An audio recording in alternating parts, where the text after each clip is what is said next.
Hey YouTubers, it's me Lala.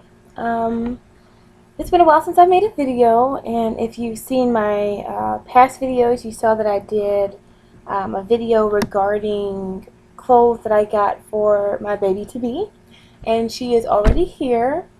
She was born October 26, 2013, and she's 4 months now, so it's been quite a while since my last video.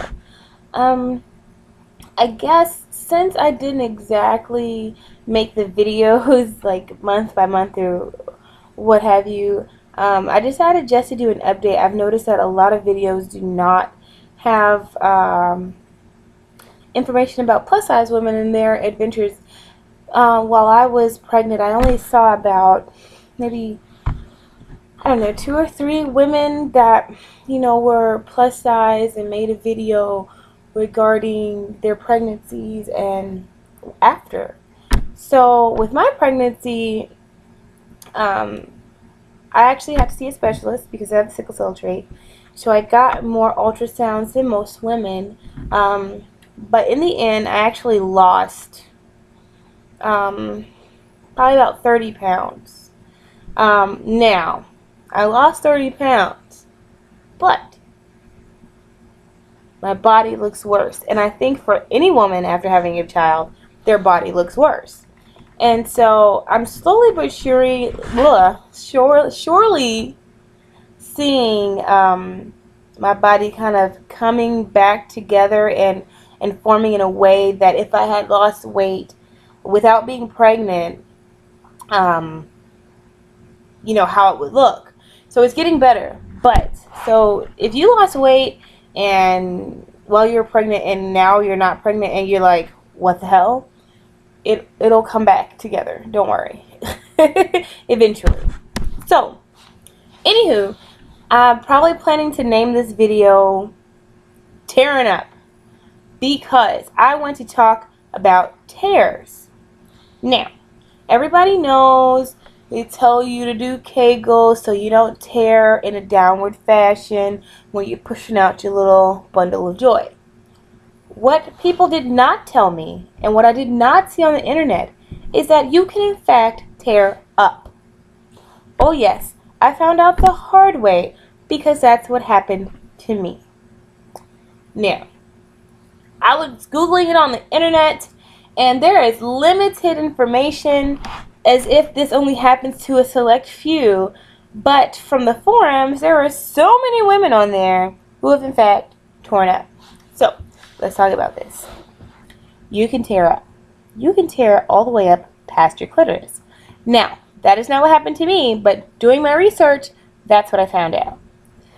Okay, so, tearing up. I tore up. My tear was called a lateral labial tear. Okay, so here we go. Visual, about to get gross. Imagine your vaginal opening, like your vagina. So you have those two lips on the outside of these hands. Oh my god. Okay, you have those two lips. And then you have those teeny tiny ones like inside. Those lovelies are what can tear. They can tear to the point to where they separate from your body completely. Luckily for me, they did not separate from my body completely, but with my research, some women lose like whole labias, like just gone. So, me saying this is simply to warn you that this can happen, and a lot of women get epidurals. And so when you're pushing, like, try to work with your midwife or your doctor, whomever, to tell you when you're crowning so you can pant and lightly push during that important time, because I tell you, if you did what I did, because I heard that they were saying that both of our heart rates were dropping, I believe. Yes, both of our heart rates were dropping, and they did whatever they had to do, and they tried to do it twice and it didn't work, and they were busting out vacuums. So I basically blasted my daughter out very, very quickly, which led to my tearing. So with that said, make sure that your doctor, maybe they'll coach you, or I don't know, but you don't want that. It was the worst experience of my life. I'm not even like kidding. I know they say like, oh, you have a kid and you forget about all the pain of labor and all that. And it's true for most people. I personally will never forget the pain of labor. Oh my God. I had 2 epidurals. The first one did not work. It did not work all the way up to 9.5 centimeters, and then I finally opted for a second one, which worked fabulously. So, oh my God, I just lost total track of my thought. That's what happens when you have a baby. Your brain kind of melts away. Anyway, aftermath of tearing up. It was the worst experience ever. I could forget the pain of labor. Let's just say I could forget that, but I cannot forget the aftermath of tearing up.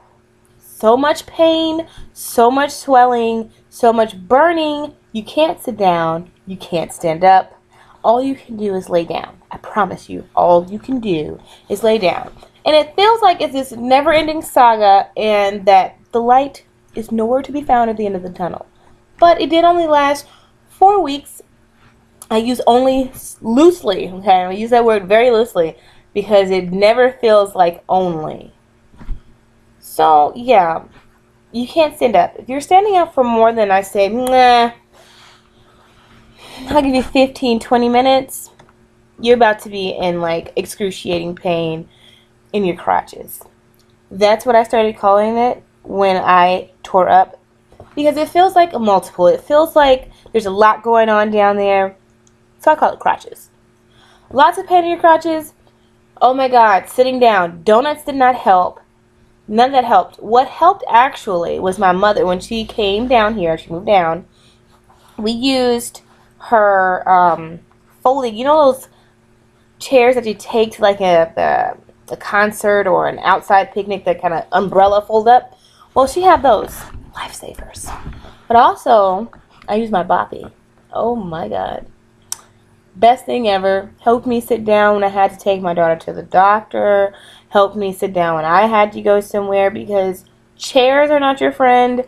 Couches are not your friend. Sitting in general is not your friend. And oh my God, out here in Georgia, every apartment complex or business has speed bumps.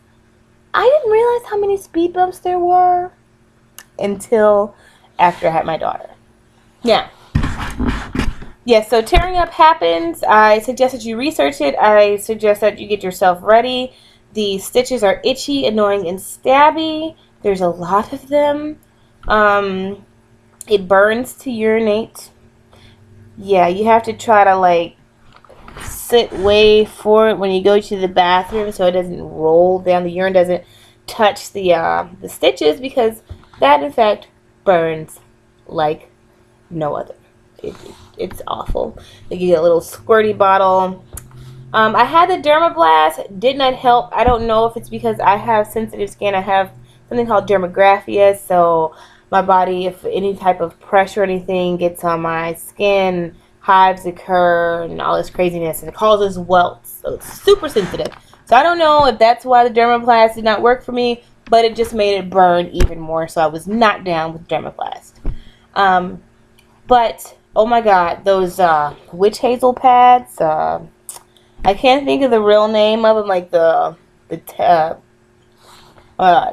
name brand, but oh my God, lifesavers. I tell you, I'm thinking about them right now. I'm totally thinking about them right now, and they are just like, oh my God, they're fabulous. They're lifesavers. I also got some type of cream they gave me. I can't remember. They gave it to me from the hospital, and that helped too. Helped with, like, dry itchiness. So that was good. Like I said, it only lasted 4 weeks. So after my lovely 4 weeks, I got high blood pressure, like somewhere in the mix. High blood pressure. My blood pressure was up to 157 over like 115. Very dangerous, very high. Luckily, I did not have any seizures or strokes, and I did not have to have a magnesium drip because it went down. But I did have to go on blood pressure medicine. I was given Procardia, which is good for mothers who are breastfeeding, even though I did not breastfeed because I researched, and there is no research done for Procardia in women who are breastfeeding. So I was not down with that, so I just decided to stop, and unfortunately my breast milk dried up. But there was no point in me dying, so I had to do what I had to do to regulate my blood pressure. Luckily, my body regulated itself in about 2 weeks, and it was gone. By the time I had my 6-week checkup, I was totally fine, and they took me off the medication. So yes, ladies, you can get high blood pressure after you have your baby. And hopefully, if any of you get it, that it goes away on its own, that your body regulates itself. There are many unfortunate women, as I have read on the internet, that do not regulate. So best wishes to you on that if you're watching this video and you have high blood pressure, because it was a very scary time for me. Being told that I could have strokes and seizures, if the numbers didn't get down, was very scary. I was terrified to be at home alone with my daughter, because I was like, what if my blood pressure goes up and I'm here caring for her, holding her, and I seizure or stroke out and I drop her? That's all I could think about, and it was the scariest thing ever. I would not pick her up. Everything I did, I tried to keep her on the bed, or very close to the bed. I did it over the bed. You know, I was so paranoid. And as a new mother, you're always paranoid, so I was extremely paranoid.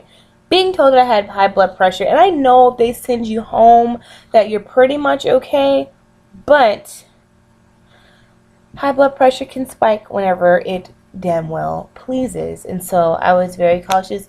It could just be my paranoia, but I was fine, clearly. Hi, here I am, and my baby is safe and sound. So yeah, I'm trying to think of what else I want to say about after pregnancy. I breastfed, and I got my period again like clockwork. Like the 26th of the next month, boom, there it was, clockwork. There was no waiting, there was no delay. So everyone does not have a delay. I had a menstruation, meaning that I ovulated even though I was pregnant. So for those ladies who are like, oh, breastfeeding, I don't ovulate, so I can't get pregnant, so I can have unprotected sex, do not do that, because you could end up like me and have ovulated. Luckily, I did not have sex, clearly, with all my stitches and whatnot going on. But yeah, you can totally ovulate, so not a good idea. I was prescribed birth control afterwards. Definitely not taking that. It's not that it's something wrong with it. It's just I'm not good at taking birth control. So maybe you'll see me making actual videos for my next pregnancy. Jokingly, of course, but that is my reality right now. So yeah, I'm like totally playing with my hair the entire time of this video. But yeah, it's like I got this. It's you know, I got my hair done and whatever, and it's just so long. Anywho, yeah, I think that's it about my aftermath. Oh, returning to sex was not difficult, even though I ripped up. Now, granted, you know, you're going to take a little smidgen, a little second, but I mean, nothing terrible. It didn't last more than maybe 5 minutes of, like, uncomfortableness. There was that searing pain. Nothing fell out, nothing fell apart, nothing ripped. I will tell, little ones down here fussing, so let me make this quick. I will tell you guys that use lubricant. I did not have to, but at the hospital they recommended it when I started again to use that. So yeah, that'll make it easier for you. I'm probably gonna post another video because this one it's going on 15 minutes almost, and I really haven't gotten to everything I want to say, and my little loved one is crying. So I'm going to leave you guys with this video, and I will return. I have so many more things to talk about, so yeah, see you later. Bye.